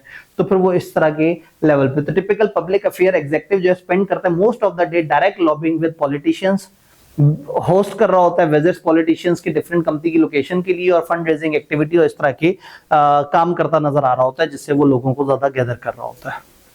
ये दुनिया की पॉलिटिशियन की हकीकत है क्या? ये दुनिया की हकीकत है? ये अनफॉर्चुनेटली पूरी दुनिया की हकीकत है। पूरी दुनिया में ऐसे ही हो रहा है। बिजनेस जो है ना वो कहीं ना कहीं पॉलिटिक्स के साथ जुड़ा हुआ है। आप चाहे उसमें बड़े से बड़े एलॉन मस्क को उठा के देख लें, आप ट्रम्प को उठा के देख लें, आप जहां देखेंगे आपको बिजनेस और पॉलिटिक्स इकट्ठे नजर आएगा। तो ये सिर्फ हमारा मसला नहीं है, ये हम ग्लोबल हैं इस मामले में।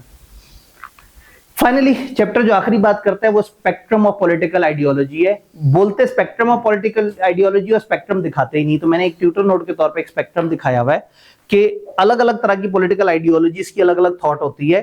किताब ने हरगिज नहीं बताया कि कौन सी आइडियोलॉजी पे हमने क्या करना है, बस खामखा उनका दिल कर रहा था आपको जो है ना भाषण झाड़ने का, उन्होंने हमें ये बता दिया। फॉर एग्जाम्पल ये आप सेंटर में हैं और नीचे जब जाते हैं तो हम कहते हैं गवर्नमेंट का कम कंट्रोल होगा इकोनॉमी पे, और ऊपर जाएं तो गवर्नमेंट का हाई कंट्रोल होगा। इसके राइट पे आएंगे तो यहाँ इंडिविजुअल को फ्रीडम होगा, वो जो मर्जी करना चाहे, और इसके इधर लेफ्ट पे आएंगे तो यहाँ इक्वालिटी होगी, यानी कि सब लोग बराबर होंगे और गवर्नमेंट डिसाइड करेगी कि क्या होगा और किस तरह से होगा। तो इसमें 5 तरह के प्रोटोकॉल किताब ने हमें बताए हैं: communism, democratic socialism, moderate democracy, democratic capitalism, fascist capitalism. अलग अलग स्ट्रेटेजीज हैं, हर किसी पे पूरे लेक्चर दिए जा सकते हैं, लेकिन पता नहीं क्यों बता रहे हैं हमें।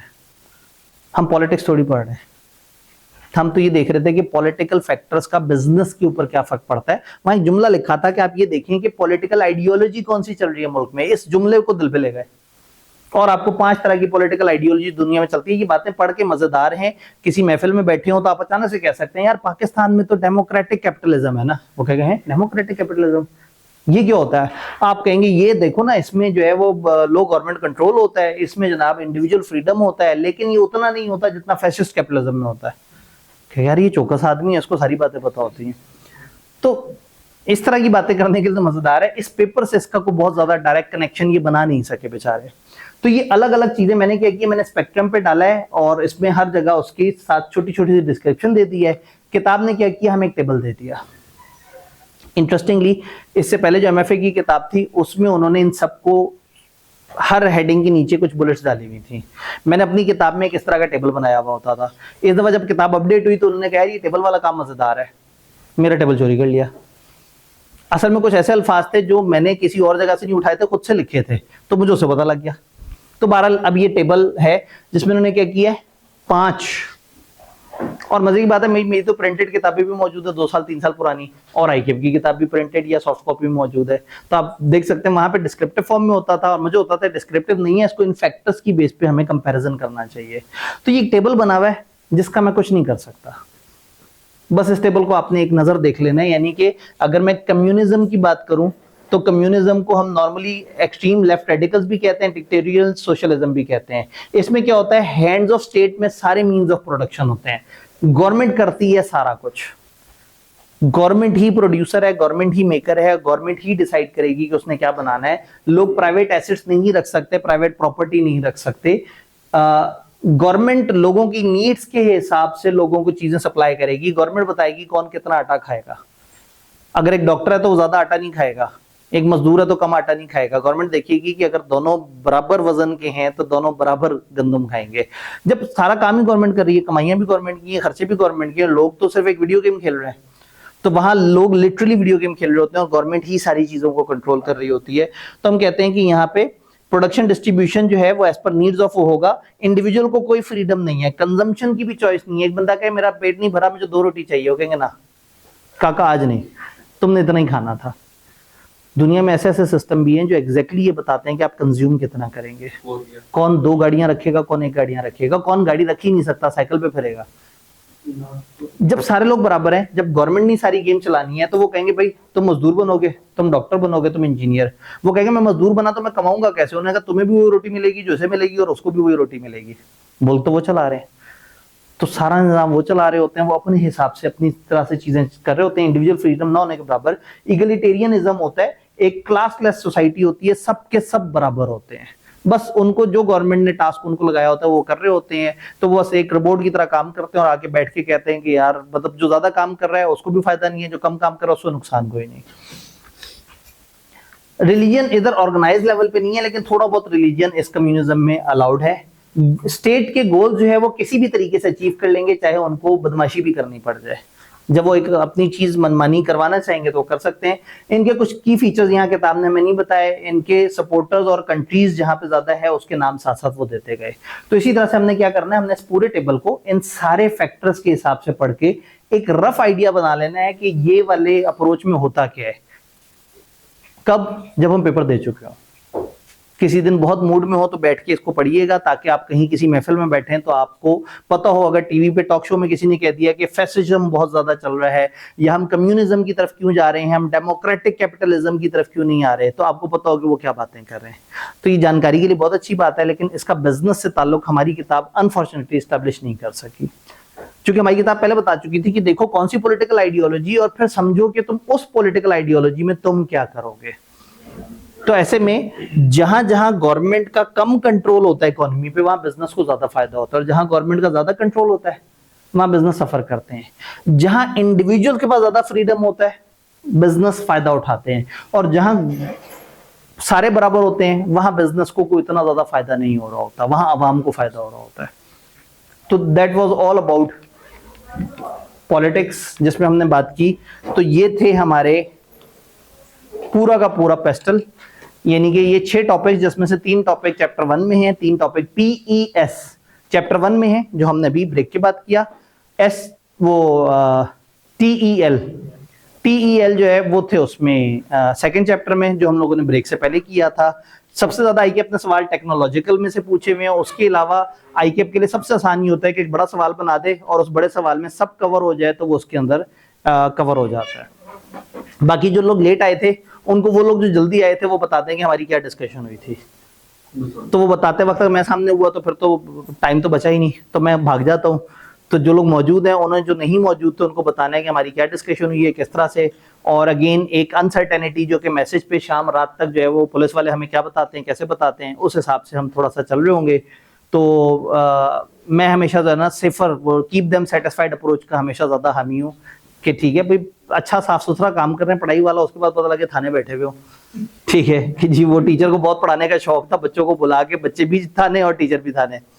तो इससे आगे बात करूंगा तो उन्हें समझ आ जाएगी। तो लेट आए हैं, मैं चाह रहा हूँ जो लेट आए हैं उन्हें सजा मिले। तो जो लेट आए हैं वो जो जल्दी आए हुए थे ना, उनसे पूछने का हमारी क्या बात हुई थी। तो ये हमारा एक ओवरऑल सेशन था, बड़ा अच्छा लगा। बहुत ज्यादा बड़ा सिलेबस नहीं है, कंट्रोल में है सिलेबस। और अगेन वही वाली बात है, चैप्टर 4 से लेके 7 तक सारी गेम है। 80% के करीब अगर कंटेंट आपको यहाँ से मिल रहा है, और इसमें आप अगर सिलेबस हमारा 47 से 50 नंबर के दरमियान है, तो कहीं ना कहीं 35 से 40 नंबर आपके अगर सिक्योर हो जाते हैं 3-4 चैप्टर से, तो उन 3-4 चैप्टर्स पे बड़ी अच्छी ग्रिप होनी चाहिए आपकी, उसकी प्रैक्टिस करनी चाहिए। अभी हम लोगों ने क्रैश की वीडियो में पता नहीं पास पेपर्स की वीडियो डाली है हमने, वहाँ पे जो प्ले लिस्ट है, ठीक है, पास पेपर की वीडियो डाली है 1-2 और मेरे पास पास पेपर की कुछ और लेटेस्ट वीडियोस भी थी, वो भी मैं 1-2 दिन तक वहां पे अपडेट करके वो भी डलवा दूंगा। तो ये जो YouTube पे हमारा, आप YouTube पे जाएंगे SBI के YouTube पे, तो वहां आपने जैसे ही चैनल नजर आया उसे फोन से सब्सक्राइब करना है, घंटी की बटन को दबाना है। खैर वहां पे जब आप जाएंगे तो आपको प्ले लिस्ट नजर आ रही होगी, हमारे जितने भी क्रैश कोर्सेज चल रहे हैं वो सारे। तो उसमें सबसे एंड पे कहीं बेचारा किनारे पे पड़ा हुआ होगा ये BIA, तो आप उधर जाएंगे तो वहां पे ये सारी वीडियोस जो हमारी हुई हैं वो मौजूद हैं। और जो कल की वीडियो वो लोग बाद में आए उनको हम नहीं बताएंगे, वो भी जिस भी फॉर्म में जैसे भी आनी होगी वो वहां पे आ जाएगी। तो इंशाल्लाह ताला मिलते हैं। अचानक से ये गवर्नमेंट की भी मसलो मसाइल थे, हमें भी पता था, तो मैंने भी ऑन सेफर साइड हफ्ते के ऊपर स्प्रेड नहीं रखा था, मैंने हर दिन 3-3 घंटे का सेशन रखा था, ताकि उस अनसर्टेनिटी के हिसाब से हम पहले से तैयार हो। तो बड़ा अच्छा लगा, आप लोग हिम्मत से हौसले से आते रहे, इतनी देर में जो बर्दाश्त करते रहे। चैप्टर 1, 2 और 3 कभी भी करने हो, सिर्फ ये वीडियो तेजी से सुन लेनी है। शायद इतने की भी जरूरत नहीं है, अगर आपने एक दफा सुन लिया तो इतना काफी है, आपको इस पे एनर्जी इतनी ज्यादा लगाने की जरूरत नहीं है। ज्यादा एनर्जी आपने लगानी, हाँ, लेकिन इसका वो जो चैप्टर 3 में जितने भी सवाल दिए हुए हैं, अगर आप उसे एक दफा अपने हाथ से लिख के कर लेंगे तो वो बड़ा जबरदस्त हो जाएगा। उनमें से 1-2 की वीडियोस भी आपसे शेयर हो रही होंगी। ठीक है, अपना ख्याल रखिएगा, दवाइयाँ वक्त पे लेते रहिएगा। अल्लाह करे BIA में आप लोगों से दोबारा मुलाकात ना हो, BIA में दोबारा मुलाकात ना हो, वरना आगे तो जहाँ और भी हैं